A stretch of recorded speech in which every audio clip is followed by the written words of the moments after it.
You already muted? Unmuted. Oh, okay.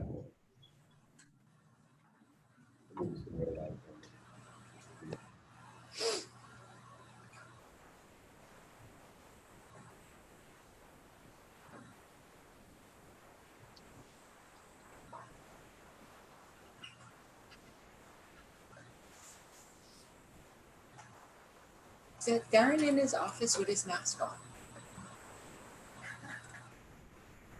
Yeah. Yes, I am. I'll come in when it's my for action. Just trying to keep the number of people down in the boardroom. Okay, let me just recount to make sure that we have quorum and then we can start.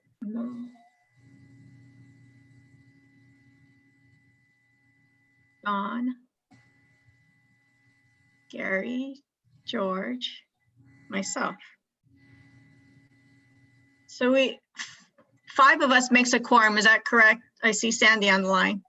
You got me right there. Yeah, I'll do a roll call for the Okay, board That's members. fine. That works. 5 works. Okay. So let's call the meeting to order, and I'm going to do a roll call so the board members that are on the line, if they could just say that they're here. So I'll call out Don. Here. Rona. Gary.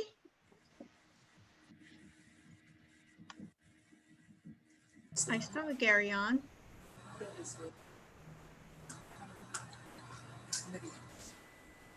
Gary, are you in attendance? Did you hear him? No, it doesn't even happen. Okay, we'll come back to you, Gary. Looks like you're having a little bit of technical difficulties. Mel, Yes, I'm here. welcome. Okay. George.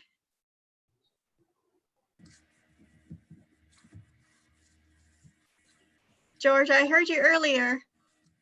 You may need to unmute yourself.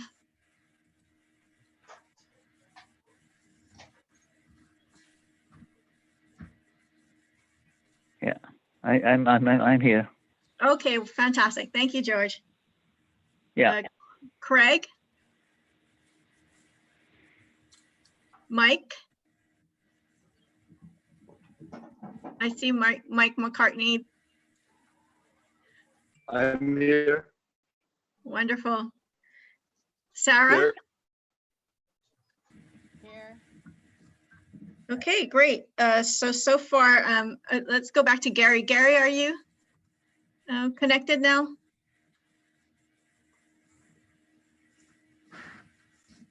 Let me just pick up Rona too. She just popped in. Rona, we're doing roll call. Hi, I'm here. Okay, fantastic. Yeah. Okay, so I think Gary's having a few more technical difficulties. And Gary, when you're up and running in terms of your audio, if you could just shout out so we can count you in. Okay, so just a couple things before we move forward, because as you know, this is a virtual meeting. So this is going to be streaming live and also being recorded. And so some of us are not on video. Most of us, or all of us, is on audio. So before you speak, if you wouldn't mind just introducing who you are so that everybody understands who's speaking. Okay. Wonderful. Okay, so our first item on our agenda is the approval of our regular meeting minutes of April 9th, 2020. May I have a motion? Second of Mel Cahill, I make a motion. Hi, this is Don. Second. All right, any questions or comments on the meeting minutes? All right, all in favor of approving the meeting minutes? Aye. Aye. I think we're gonna have to do we need to do a roll call, Sandy, on this? Sorry. Yeah, could you please? Okay, so I'm going to do a roll call on the approval of the meeting minutes. Don, Aye. Rona, Aye. Gary. Sorry, I think Gary's still having technical difficulties. Mel, Aye. George, Aye. Craig's not here yet. Mike,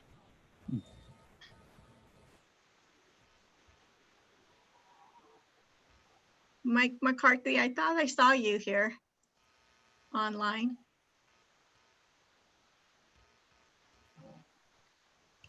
Looks like he's also having technical difficulties. Sarah? Aye. Great, thank you. Okay, on item 2B, the executive session. Aye. Oh, is that Mike? Mike, are you approving the minutes?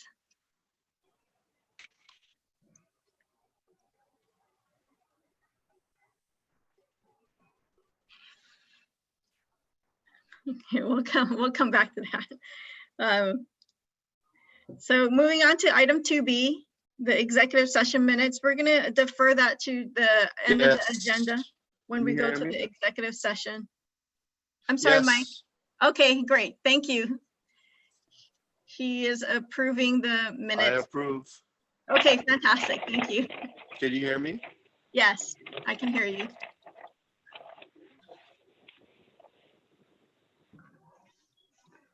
Okay, moving on to item 3A, to approve the state of Hawaii's 5-year consolidated plan for program years 2020 through 2024, July 1st, 2020 through June 30th, 2025, and annual action plan for program year 2020, July 1st, 2020 through June 30th, 2021. May I have a motion?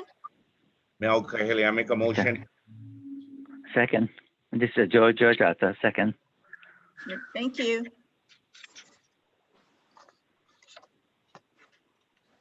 Good morning. This is Lisa. I'm Lisa Wand. I'm a planner at HHFDC. So this 5-year consolidated plan and the annual action plan are planning tools that project the anticipated uses of federal funds under the Home Housing Trust Fund, ESG, and HAPA programs. The annual action plan is also an application for federal funding.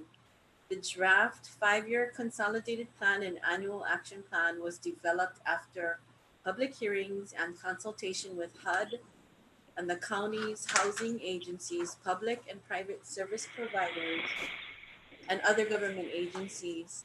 The draft con plan and action plans were presented last month as an informational item.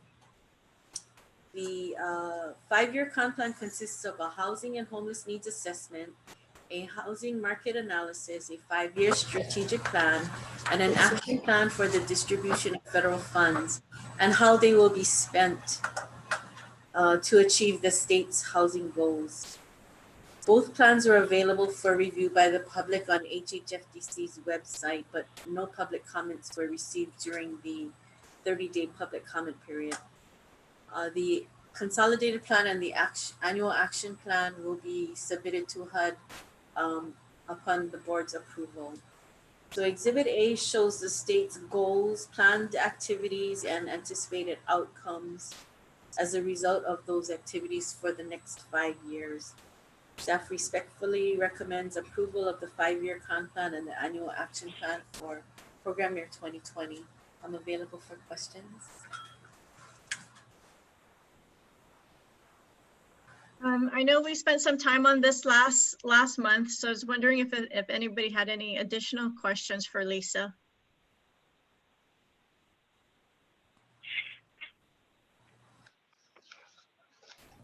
Okay, so hearing none, I'm gonna call for the motion.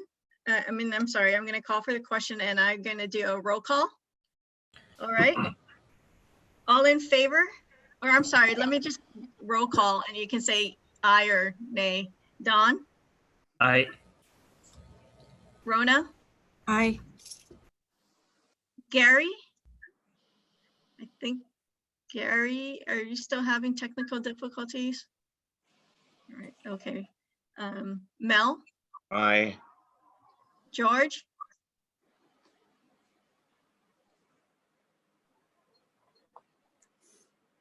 George, you may have to unmute yourself.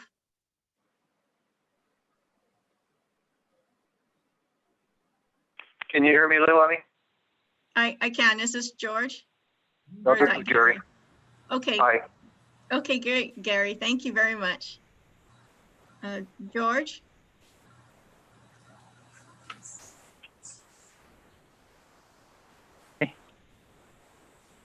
Aye. Okay, fantastic. Thank you, George. Mike? Aye. Sarah? Aye. Okay, we had no nays, so the motion passes. Thank you. Thank you. Moving And on. Leilani, I'm Yeah. going to have to leave in a little bit, so. Oh, I'm sorry, Denise. You can stay. You can stay. There's no rush. Well, shall- are you speaking for Mr. Oshima, Mr. Yeah. McCarthy? Yeah.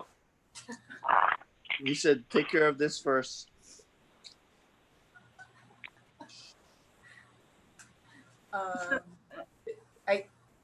So if I could just give my report before I go. Okay, sure. We're going to take a few things out of order because Denise needs to go down to the legislature. So go ahead, Denise. We're going to move over to the report of the executive director. Thank you very much, Chair. I just wanted to share that the last month we conducted a forum. There were about 66 attendees consisting of different property managers, project owners, real estate firms, and developers. And I think there was good discussion. We went over some of the financial resources coming out of the CARES Act, as well as different COVID relief aid from the federal government. There were some concerns about rent, non-payments due to the moratorium on evictions, and the mortgage forbearance is another provision that was made in the act. The challenge that we had is that the impact is not really known at this time because the rent collections were from the previous month. I think in May and June, July, as time goes on, we'll see a little bit more of the impacts, but really not clear impacts until the stimulus checks run out in August. We did conduct a survey, I think with the help of Appleseed, and we hope to hear some of those results. On top of that, I have been in contact with Senator Schatz's office. We try to do a conversation at least twice a month. And the latest action I think that Schatz is proposing is $100 billion rent assistance bill. It was in the works. I know this is something that the community is really looking forward to because there really hasn't been much in the way of rental assistance, although there are some funds out there in the CDBG grant and the CSBG grant that is available to tenants directly. I think beyond that, that was all I kind of had. Janice is probably going to go on. We do have a formal report on it, but happy to take any questions. It's been quite busy, extremely busy. I have to thank the staff for really covering so many different parts of it while I assist Alan Oshima in the economic recovery effort. So I'm happy to take any questions and just wanted to express my gratitude to the board for their understanding as well as to the staff for all their support. Thank you. Does anyone have any questions for Denise before she leaves us? I have about 12 questions, each about 15 minutes each in length. So if I could proceed. Please proceed. I'm happy to entertain any questions. Now, thank you for what you're doing, Denise. We appreciate it very much. Most welcome. Thank you. Thank you, everybody. Okay, thank you. Okay, we'll go back to our agenda, item 3B, to approve resolution number 141, which amends resolution number 095 by increasing the intended issuance amount of the revenue bonds, and 2, a request from the developer to increase the low-income housing tax credit reservations for Kaiaulu o Waikoloa project located in Kailua Kona, Hawaii, TMK number 368-003-028. May I have a motion? Hi, this is Don. So move. May I have a second? This is Mel. Second. Thank you. Morning, Madam Chair, members of the board. This is a 60-unit family project located in Waikoloa on the island of Hawaii. It was back in January of 2017 that the board did approve the following for the project: $12.36 million in Hulume multifamily bonds, a little under $965,000 in state as well as federal low-income housing tax credits. The federal credits being over a 10-year period, the state credits over a 5-year period, and a rental housing revolving fund loan of $9.9 million. As I mentioned earlier, this is a 60-unit project targeted towards families. Improvements shall consist of 9 total buildings comprised of 8 two-story buildings and one one-story building, a common building. 7 residential buildings will house 8 units, and 1 residential building will house 4 units. The project was delayed as the awardee worked with the federal and state government agencies to address new guidance regarding the Waikoloa Maneuver area, formerly used defense site, is typically referred to by us as FUDs. This happened on January 18th of 2017. The actual approval by this board was about a week earlier. So this took place right after the approval of the resources. In March of 2019, the DOH prepared the Area Emergency Hazard Management Plan, providing guidance on how to advise the public about the possible presence of unexploded ordnance, and to present measures the landowner take that will help mitigate the remaining residual risk relating to the unexploded ordnance. The awardee coordinated with the Department of the Army, U.S. Army Corps of Engineers to clear the property and issue a remedial action report. This was completed in April of 2019. In early May of 2019, Department of Health issued a conditional no further action with institutional controls determination for the project. Moving on to page 4 of your 4 action, the proposed financing structure is in the table at the top of that page, and the project budget and use of funds in the second table in the middle of the page. Over time, the project, because of the delays, the project has increased by $11.5 million. And it's primarily due to the implementation of the emergency plan, as I mentioned earlier, because of the possibility of unexploded ordnance. Roughly a little under $5.9 million of the increase is due to construction costs. The great portion of that $5.9 million, or roughly 3.5, is in site work, with most of that being due to the ordinance issue. They did need another $600,000 for additional open space that was required of the project as it went through the process, and $250,000 for additional sewer work. The other big cost in the increase for construction was on the vertical cost of about $1.7 million. And that was just due to inflation and the time that had lapsed since the original approval. $2.6 million of the increase is related to interim and soft cost increases due to permitting and or additional architecture, engineering, supervision, construction management, and insurance expenses, again, related to the ordinance issue. And the last big amount would be of the increase is about $1.228 million due to financing and syndication costs.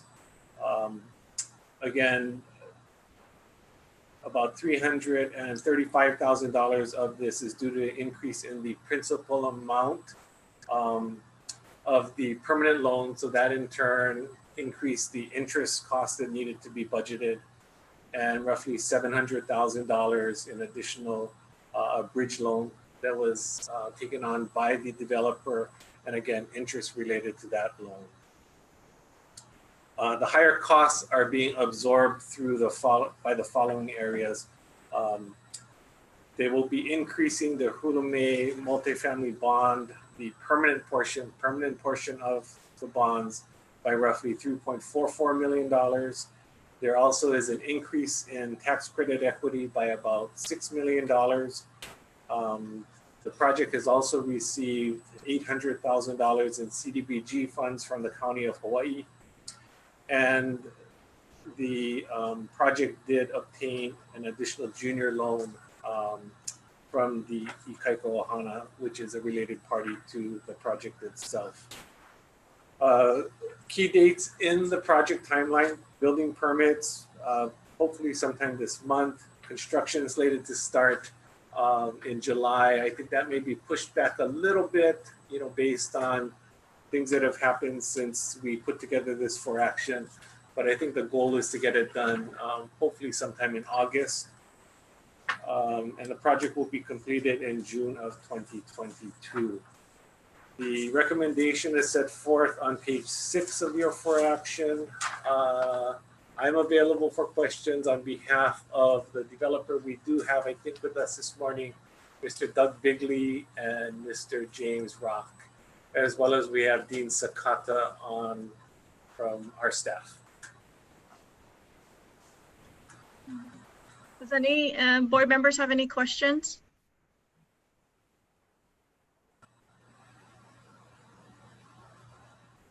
Okay, so hearing none, I'm gonna do a roll call for approval or disapproval. So if you just say yes or no, that'd be great. Don? Aye. Rona? Aye. Gary? Yes. Mel? Aye. George?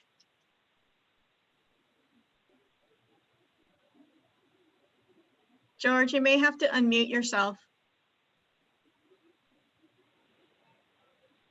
Aye. Mia, aye. Great, thank you, George. Mike?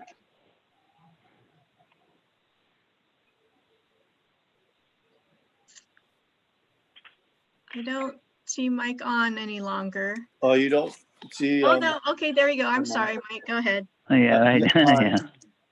Okay, fantastic. Sarah? Aye. Great, okay, motion passes. Thank you. Thank you, Darren. Thanks. Moving on to item 3C, information on the status of the restructuring and preservation of Kamakea Vista mixed-use affordable housing project located in Kualo, Oahu, TMK number 123003018. So this is for information only, and I believe Chris is going to be presenting. I will. Great, thank you. Take it away, Chris.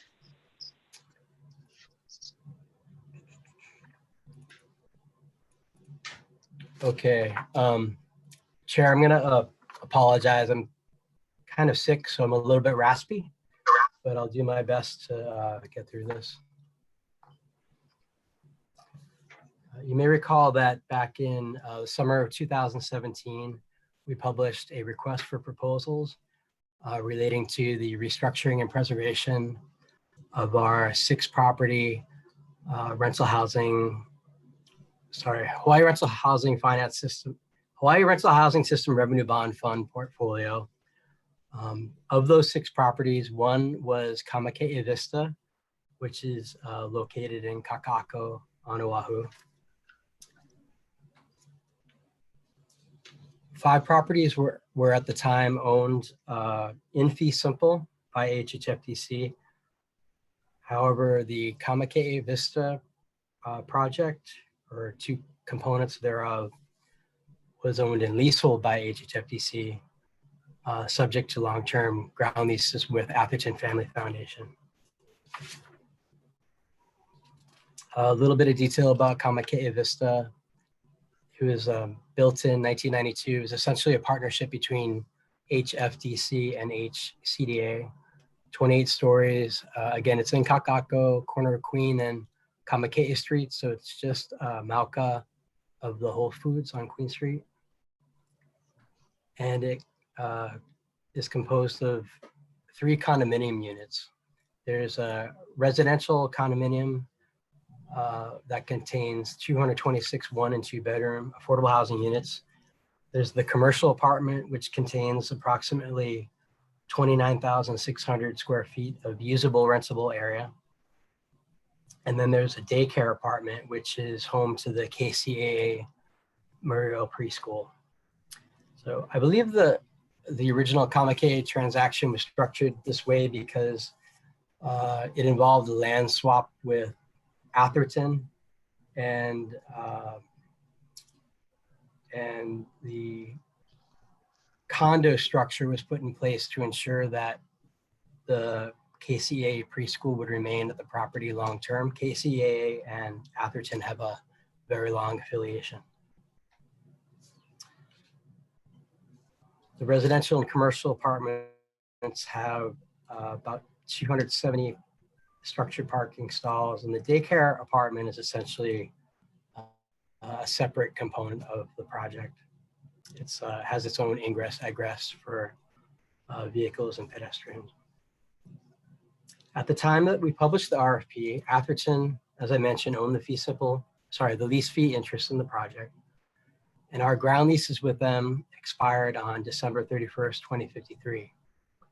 So at the time they had about 39 years remaining lease term. While the 5 other portfolio properties were offered by HHFDC subject to 75-year ground leases, the RFP was very specific in stating that our interest in Kamake'e Vista would be conveyed subject to the existing ground leases with Atherton. In other words, not with 75-year leases, but with the then existing 38+ year leases. We had strong interest in the project. 19 proposals were received in total. In June of 2018, we entered into a purchase and sale agreement with an entity called Komohale LP. It's essentially a joint venture between Stanford Car Development and Standard Communities out of California. About 6 months later, the board approved various modifications to the RFP. And that was primarily based on Komohale's due diligence findings. Essentially, the biggest component was that the capital improvement plan budget came in quite a bit higher than the buyer had expected. So there was essentially a reduction in purchase price in exchange for that increased capital improvement budget.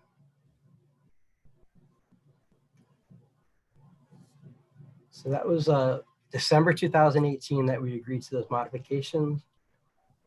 We closed on the 5 properties that HHFDC had owned in fee in May of last year. The allocated sales price of those properties was 100.5 million. The remaining 29.5 million was allocated to Kamakea Vista. The reason why we didn't close all at once was that although we had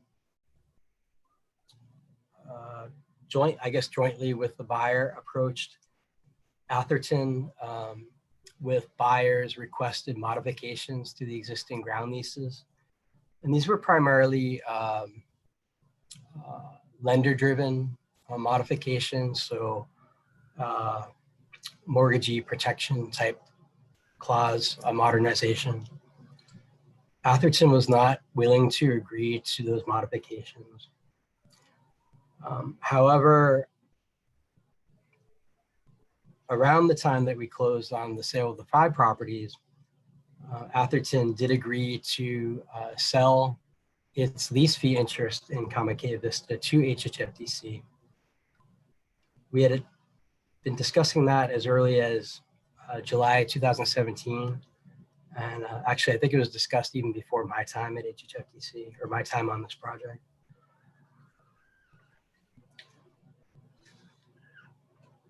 And in June of last year, the board approved essentially steps to take to acquire Atherton's lease fee interest in the project. We relied on an appraisal by that was procured by Atherton to establish the purchase price, executed a purchase and sale agreement, performed, I think, rather limited due diligence given that we were in possession of the leasehold interest for the entirety of their existence. And we closed on the land acquisition in December of last year. The purchase price was 17.5 million. It was funded through the dwelling unit revolving fund. And that was essentially through the proceeds of the May 2019 leasehold sale of the five other properties. This is more of a legal note. The fee simple and the lease fee interests in the commercial apartment did not merge as a result of the sale and remain in place. The fee and lease fee interests in the residential apartment were merged, however. And a condition of the sale that we agreed to with Atherton was that we extend the KCAA condominium lease. So we extended that term by 30 years. As a result of our acquisition of the lease fee interest in Kamakea Vista, we are able to accommodate the buyer's previously requested lease modifications that Atherton had rejected. And again, those were primarily lender-driven requests. However, Komohale has been unwilling to proceed with the sale and has requested that HHFDC instead modify the terms of the transaction so that the residential and commercial apartment ground leases have terms of 75 years rather than the roughly 37 years remaining. And that would essentially match what we sold for interest in the other projects. I should note that early on in discussions, the concept of an extended ground lease with Atherton was raised. However, not only did they not agree to that, but they didn't even agree to the, again, primarily lender-driven modifications to the existing leases. So again, it was a very explicit term of the RFP, or I guess the condition of the RFP, and it was included in the purchase and sale agreement that we were to sell. Essentially, when we went to market with this project, we told buyers, we can sell you what we own. And that was the 38-year leasehold interest. That was in the RFP, that was in the purchase and sale agreement. That being said, now that we own the land, we are willing as an agency to consider requests to extend the ground lease term to a full 75 years. Obviously, that creates significant value for the lessee. And as such, we procured an appraisal report from Hastings Convoy. That report was dated September 27th, 2019. And that essentially indicated the incremental purchase price that would be required for the extended lease term. The buyer did not agree with the appraisal report conclusion, and at the time stated that it had engaged its own appraiser, the Benavente Group, to obtain a report. So it's been, today, it's been almost exactly 1 year since we closed on the initial portfolio. Since then, I've actually left and come back, but this is a matter that we need to wrap up with the buyer. A couple weeks ago, HHFDC staff and council, we held a conference call with CBRE. You might recall that we hired CBRE to assist us with the marketing of the transaction, and they prepared pretty substantial marketing materials that were a major exhibit to the RFP. We talked with them about the possibility of remarketing Kamakei Vista with 75-year ground leases.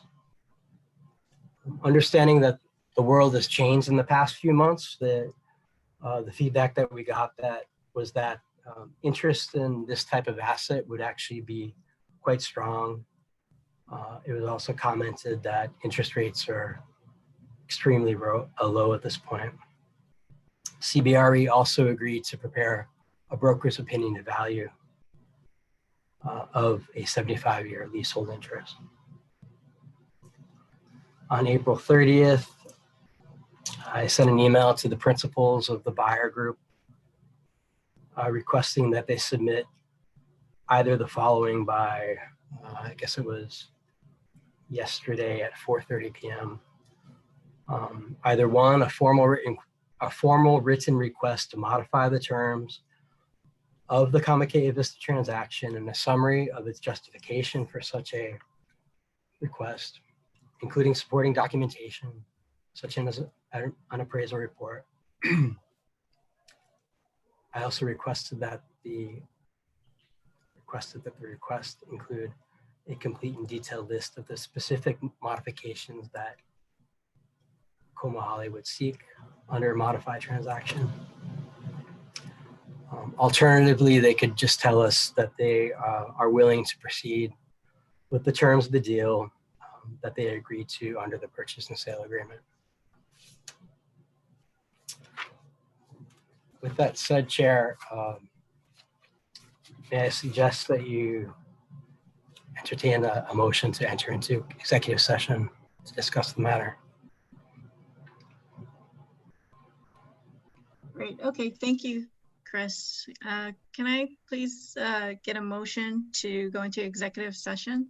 Mel, I make a motion. Hi, this is Don. I'll second. Okay.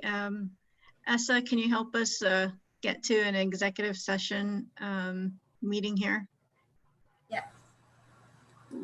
So Chair, this is Sandra Ching. Just to clarify, you're going into exec session to consult with legal counsel as to the board's duties and obligations and whatnot. Yes. Thank you. Thank you. Can I make a clarification? Of course.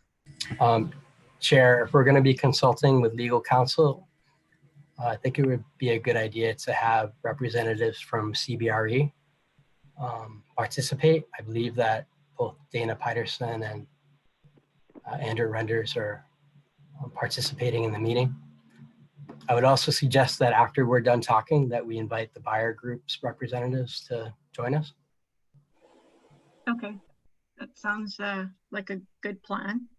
This is Leighton Ewan speaking. I think that if you're going to talk with legal counsel in order to preserve your confidentiality and client privileges, we ought to limit the discussion to just HHFDC folks and their representatives, and exclude others who don't fall within that group.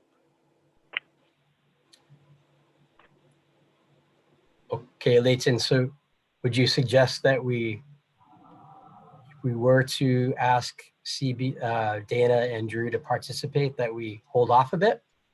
I think maybe we ought to yes, we ought to exclude everyone but HHFDC staff and board and me. And then maybe we can do a slightly broader group that includes Dana and Andrew before extending. Okay. Okay, does everybody understand the parameters of who's going to be in this executive session at this point? No, I don't. So it looks like in our executive session for this moment, it'll be HHFDC board, staff, and our attorneys, Leighton, at this point. And Sandra. Sandra and Matt. Correct. Yes, I understand. Okay. Let me just do it this way. So I'm going to call for all in favor to go into executive session. Maybe everybody, I'm sorry, let's do this by roll call. Don? Aye. Rona? Aye. Gary? Aye. Mel? Aye. George?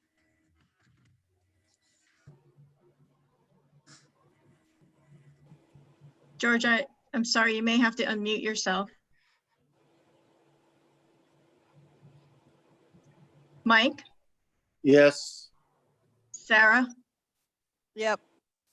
Okay, we're going to go into executive session now. Essa, can you help us do that? So Essa, you're going to remain as well? Yes. So, And Sandy, Janice? Yeah, go ahead, Janice. So Deepak and I will remain also. Okay, thank you.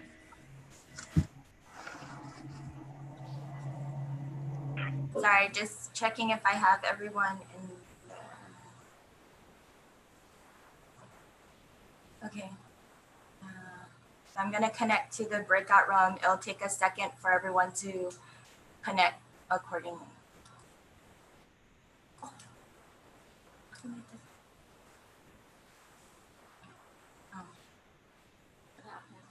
No, I thought I closed it.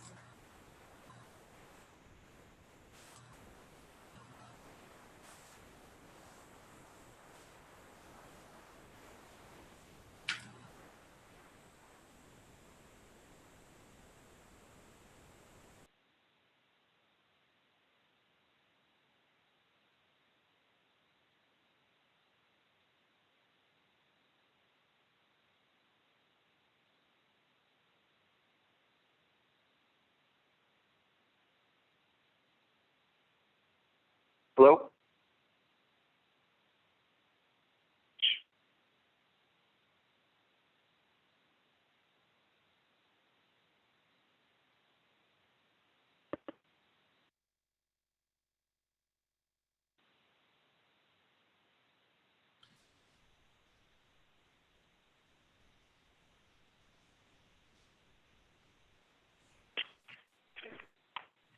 The board went into executive session. I don't know who 65204025 is. This is Gary. I'm CFO. Can you hear me?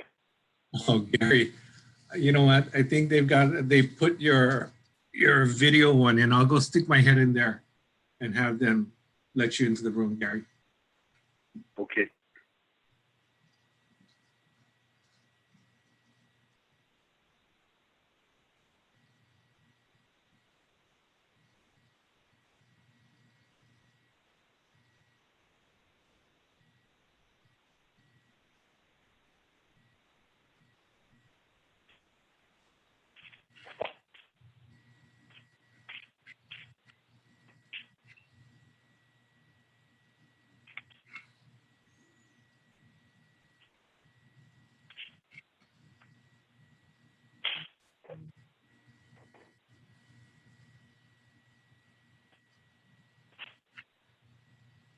Hello?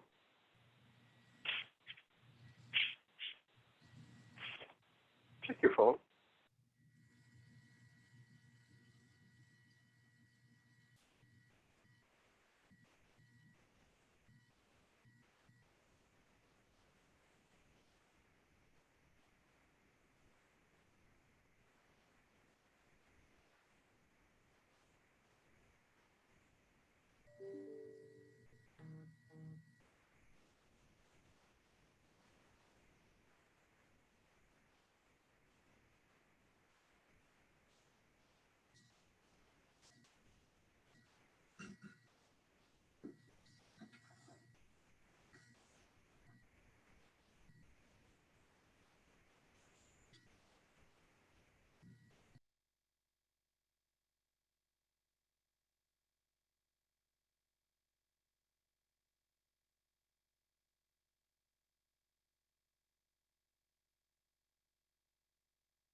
Hey, Stan, are you still on?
Should somebody call Stanford and tell them we're back?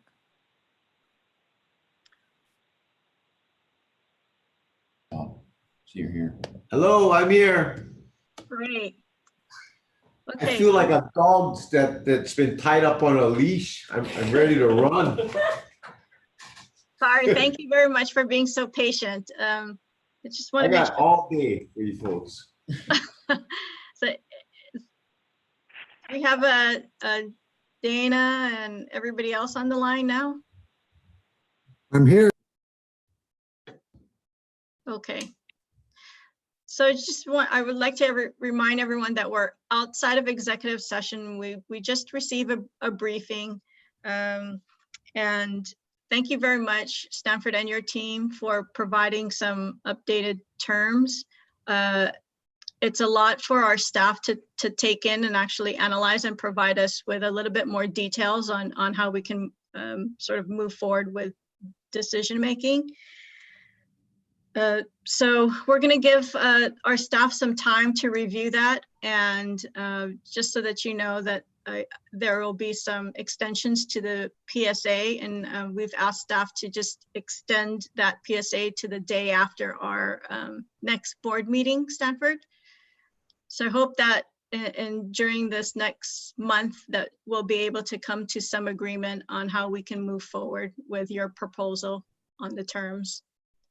And I wasn't Thank you. sure. Although I would like the opportunity to speak because I have some rebuttals that I want to, for the record, that I feel it's pertinent that the board know and be aware of. Of course, and I would like to just remind you that we're not in executive session, so so please go ahead if please. Fully understand. Thank you for the opportunity. First of all, you know, when Chris Woodard stated that buyer is unwilling to proceed with the original agreed purchase price of the Kamakei transaction, that is not disingenuous, but completely false. You heard his earlier presentation that the Atherton Foundation was unwilling to cooperate with HHFDC. In fact, more particular, they would not agree to the consent of the assignment of the lease, which is why we closed on the other 5 properties back in May of last year, while we collaborated with HHFDC to convince Atherton to, one, either consent to the assignment of the sublease and other amendments necessary for lender protections. And Atherton was not amenable to any of that. Yeah, we were briefed on that, so thank you. We appreciate you clarifying the record. So a couple other things though, Chair, is that the original, what Chris did not fail to provide to the board is that there were 3 appraisals done for Kamakei. HHFDC commissioned their own appraisal. Atherton commissioned their own appraisal. I believe each appraisal came in around $13 or $14 million, which was not acceptable to the Atherton Foundation. They then hired a 3rd appraisal that came up with a valuation of $17,500,000. So HHFDC made an offer to purchase the lease fee for $17.5. Atherton came back with a counter of $17.5 million plus a $16 million enhancement fee, literally $43.5 million. When I was informed about that counter offer from HHFDC, I reached out with HHFDC's consent to meet with the Atherton Foundation and did an analysis and explained to them that the income limitations on Kamakei precludes the ability to support that type of purchase, that amount of purchase price. The property is subject to a regulatory agreement. Therefore, at best, the net operating income for the entire property is about $1.6 million. In my discussions with Atherton, and if you were to bring in the foundation board of directors, they will agree that SCD was instrumental in convincing their board to accept the $17 million offer from HFDC. That was critical So for now, the HFDC to want to put this property out on the market after 2.5, 3 years of work, thousands of man hours, hundreds of thousands of dollars of due diligence, as well as cleaning up the issues with the property that was not in conformance and in compliance with HCDA's rules. You know, we did all the dirty work to clean it up. We have been waiting for an appraisal that finally got published in May 8th. But let me go back. The appraisal that was issued by the Convoy Brig was $62.5 million. And we provided HHFDC an analysis of $62 million. We would have to put up $40 million of equity in order to finance it. In fact, were you given the exhibits and my email reply to Chris Word dated May 4th? Because that is important, pertinent information for this discussion and for your consideration. So Stanford, we were just briefed on a very high level. Our staff has not had the opportunity to really dig into details, so they didn't provide us details of the transaction or the terms.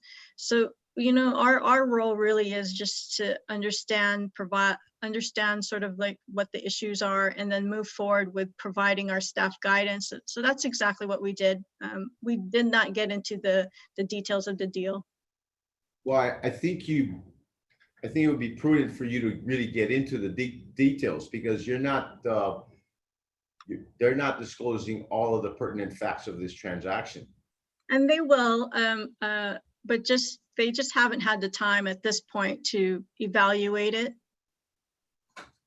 Okay. Oh, when shall we have that opportunity? Because I think that's going to happen at our next board meeting. They'll have enough time between now and then to evaluate it, to provide you some feedback on the terms that you've presented. And then hopefully. Well, let me make it clear that we have never been unwilling to close a deal at 38 million and at $29,500,000. What we wanted though was an extended term of the lease, which HFDC was willing to do so after they had bought the lease fee. Yeah, purchase. yeah. We are all in the understanding of that. Okay. Yeah, and we are in the understanding also that we as the owner back in December of 2019 that we're willing to go forward with an extension of at least to 75 years. We do understand that there are some complications with Atherton, and thank you very much for helping to negotiate that deal on the ground lease purchase. Okay.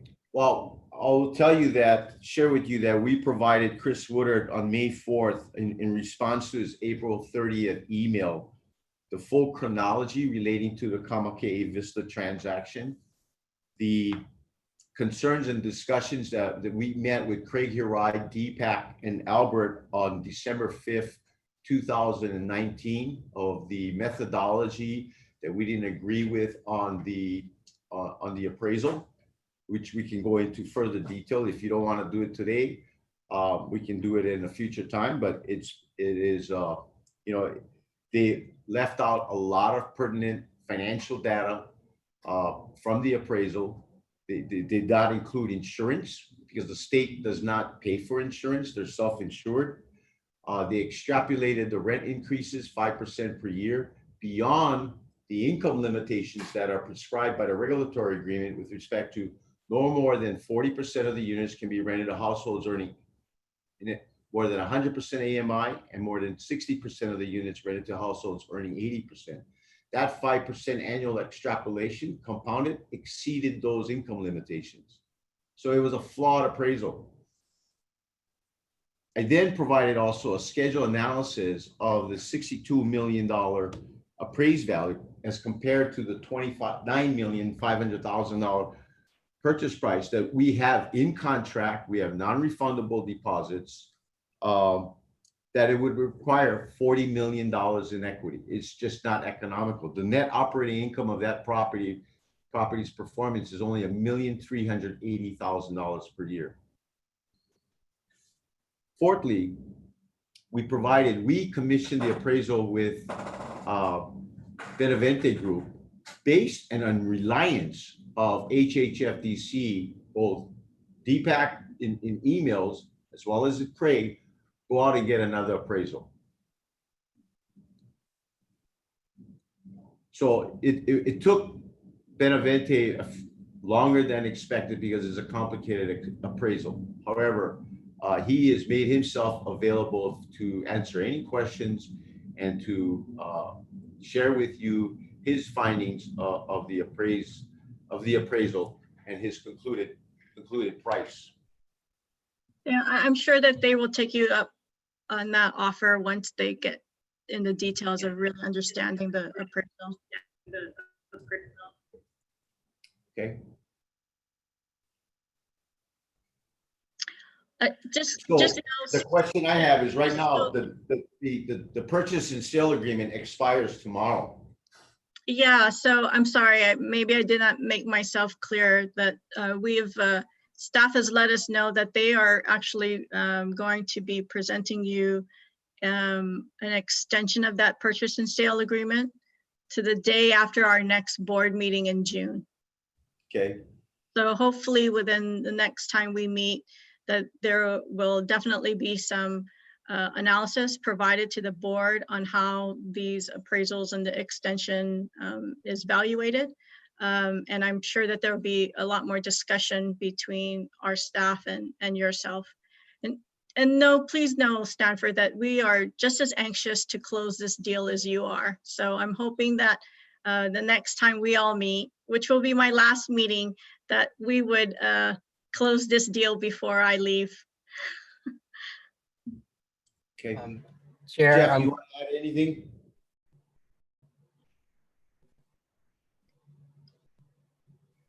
Guess not. Chair, I just wanted to say, staff is also working to, we want to do the deal with the buyer group that we selected.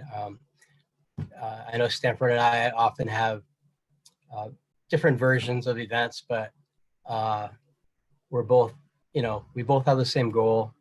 And someday we're actually going to get a beer together. And then some. Gonna need it.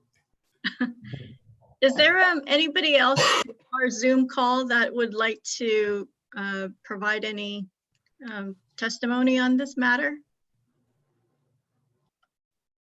Or any other thoughts on this? Oh, okay, great. Well, thank you very much, Stanford. Thank you to your team for being so patient with us. Great, thank you very much. Essa, do you mind if we take a 5-minute health break?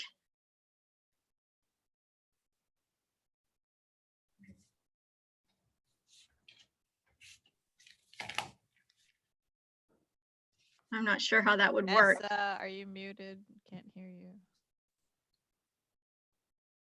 Yeah, I'm not sure how that's done as well, because once I pause the YouTube, it shuts off. Okay, don't pause it. And what? So just mute everyone and okay. A 5-minute break. So if we come back in 5 minutes, that'd be fantastic. Thank you, everyone.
Right, are we ready to start up again?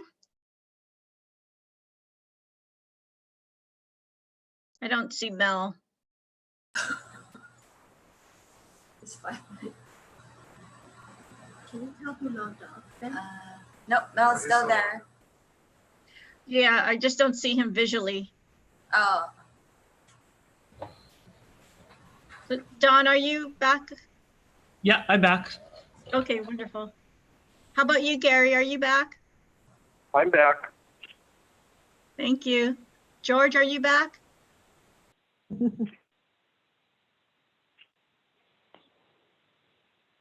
Yeah, I'm back. All right, well, welcome back. I now see Mel, so thank you. Okay, so our next agenda item is 3D, the recommendation of the Executive Director Selection Subcommittee. So last month, we talked about the selection subcommittee and their recommendations, and I'll just sort of summarize what the subcommittee recommended. So last month, on April 11th, the Board of Directors meeting, the Executive Director Selection Subcommittee, in its findings and recommendations, determined that the potential candidate would need to be an individual who has knowledge on and understanding of the various HHFDC's finance and development programs, as well as be somewhat familiar with the daily operations of the agency and have the ability to manage a complex group of individuals and employees. Really? Complex? Complex in a very complimentary way. Right. The subcommittee found that Ms. Denise Isiri Matsubara possessed the requisite qualifications and recommended that she fill the HHFDC Executive Director position, receiving a salary allowable by the statute effective July 1st, 2020. Mm-hmm. So based on the subcommittee's findings and recommendations, I'd like to entertain a motion to approve the hiring of Denise Isiri Matsubara as Executive Director of HHFDC effective July 1st, 2020 at the salary equivalent to that of the Director of the Business and Economic Development and Tourism as provided under 201H-2 HRS statutes. How about you revise statutes? So move. This is Mike, so move. This is Gary, second. Mm-hmm. Great, is there any discussion Nope. or comment? Nope. Okay, I'm gonna do a roll call vote. Don? Aye. Rona? Aye. Gary? Aye. Mel? Aye. George? Aye. Mike? Aye. Sarah? Aye. Okay, motion passes. Thank you very much. And then our second to the last, oh, I'm sorry. I do have a question. Sure. Maybe Mike would have the answer to this. Is her hiring affected by the hiring freeze thing? No. Okay, good. Okay, so moving on to agenda number 4, executive session. We're going to go into an executive session to approve an interim executive assistant. As you all know, Denise is actually also working with the governor on his economic task force committee. So if I could get a motion to go into executive session. Mel, motion. Someone. Okay. Yeah. Second. George. Great. And does anybody oppose going into executive session? All right, hearing none, we are now in executive session. Essa, if you can help us with that. Parang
Okay, are we back in regular session? Yep. Yep. Okay, so may I please have a motion to approve the naming of Janice Takahashi as the interim administrative assistant, effective immediately, at a salary to be 90% of the executive director, with the salary to be effective April 16th. Now, motion. This is Don. I'll second. All right, I'm gonna do a roll call vote. Don, Aye. Rona, Aye. Gary, Aye. Mel, Aye. George, Aye. Mike. I see him nodding, so I'm gonna say that that's an aye. And Sarah? Aye. Great. Motion passes. And we are back to the last agenda item. And I know that Denise provided something, but I was wondering if there was anything else in the report by the executive director that we needed to go over. Sorry, I need to get staff back. Okay, why don't you do that for just a sec? Thank you. Hey, Chair, this is Don. I gotta run to a 11:30 meeting in a few minutes. Okay, hopefully the report's not too long. All right. Thanks. Or do you actually have to run now? Is that what you're saying? No, I have a few minutes. It's another video call, so in about 10 minutes. Okay.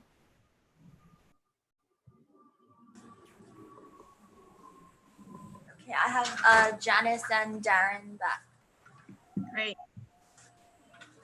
Congratulations, Janice. You're now the interim executive assistant. Oh, wow. Thank you very much. Congratulations. We're all here to help. Congratulations. Well, I told Denise I'm here to support her in any way, and I meant it. I'm here to support the agency in any way. Thank you very much. Couldn't find a better candidate, Janice. Madam Chair, this is Mike. Yes. May I just make a suggestion so that to maybe have effective communications? I'd like to request you, let the staff know and the two, Denise and Janice know directly. So maybe if you could send an email or just let them know. So it came from you as the chair. I think that would be really helpful, and we could also get that out to other people as is a message from you. So, Sure. and maybe let the governor know, but I think it's good to come from you as the chair. Great. Okay, we'll certainly do that. Thank you. Thank you. Janice, Darren, do you guys have anything to add to Denise's report before she had to take off? The only thing to add is to the confirmation hearings for Gary and for Kara Ryman were held. And that's for our board of directors. They went well. While the decision making hasn't been held yet, I know Senator Chang said he was going to advise and consent, so congratulations to Gary. For the chair, who was nominated for the HPHA board, Senator Chang had some glowing things to say about her, and so he was advising and consenting on hers as well. So congratulations, Chair.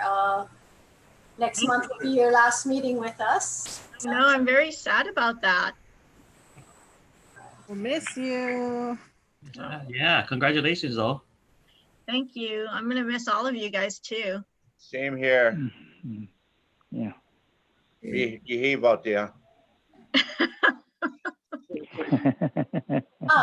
We did want to update you on, you probably read about it in the newspaper that, is it Senate Bill 3139 or one of it would transfer $250 million from the rental housing revolving fund at the end of this month to, anyway, transfers out, but the bill also then would replace the $250 million with a GEO bond appropriation of the same amount. So it would make us whole. There is also a CIP bill, which the Senate acted on yesterday, that would add an additional $50 million to the rental housing appropriation to the rental housing revolving fund, but specifically for the neighbor island counties. And just one clarification point on that $250 million transfer, in case any of you are asked or approached. We voiced the concern with BNF prior to supporting the transfer, that we are very concerned that we don't want this transfer to impact any timing of any of the projects that we have in the books. So based on what we know right now, we will have enough cash to take care of our short-term needs of existing projects and projects that are coming up in the real near future. But they have basically acknowledged that, and to a certain degree, I guess the best they can promise that if we get into a situation where we need money and they haven't issued, that something will be figured out so there'll be no negative impact to anything that this board has made approvals on. Why is that transfer necessary? They're looking for cash. Cash is king. Cash is king, exactly. So we're able to, on discussions with BNF, make a certain determination that the 250 million will be from the cash that they gave us a couple of years ago. Got it. Well, Okay. it's conveyance cash. Yeah. And the monies that will come back to us in the form of GEO bonds will be taxable, so they will be just as good as cash to our developer partners. So we won't have that quote unquote dirty money. We shouldn't. In fact, that still is not resolved. So, Right. but we're working towards that. Okay, fantastic. Janice, could you clarify again? What did you say about 50 million for neighbor island infrastructure in the rental housing revolving fund? Yeah, that let's see. Is that in the CIP bill just now? So that was in House Bill 2725, the Senate draft one. We were looking at a proposed SD1, but the House actually sent out like a press communication, what's included in that bill. And so it was $50 million for the rental housing revolving fund, but for the rural counties, for populations of 500,000 or less. So that means the neighbor islands only. Oh, okay. So specifically for them is what they want. Anything for dirt? No, nothing for DERF. We are expecting the $25 million appropriation. I mean, that was in the budget before. Or 42. Yeah. So we don't think that they messed with what was appropriated in the biennium budget last year. Right. Okay. Add on, Sarah, I think to go back, you and I had texted about the 75 million. I think that 75 million, if we're reading correctly, became 50. But the 50 is brand new money, but we believe it's going to have that proviso that it is specifically for the neighbor islands. Yeah. Interesting. Okay. Well, at least they didn't touch the stuff that they appropriated for this past fiscal year. Yes, that's correct. Maybe I just want to add to that there's a $3 million CIP appropriation for the Waipahu Civic Center complex. So we can take a look at that, redeveloping maybe the library, the civic center, and the parking lot. And looking at developing a parking structure since it's so close to the station.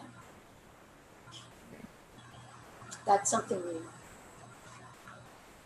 Last question is, had heard rumors about $100 million for Farrington Highway widening, which would affect Peely lands where we have a lot of HHFDC supported projects. Yep, that's actually in the press, in this press report. It's $100 million for the widening of Farrington Highway, vicinity of the Copper Lake Golf Course to Fort Weaver Road. So yes, Great. Transportation, DOT. Thank you. Thanks, Sarah.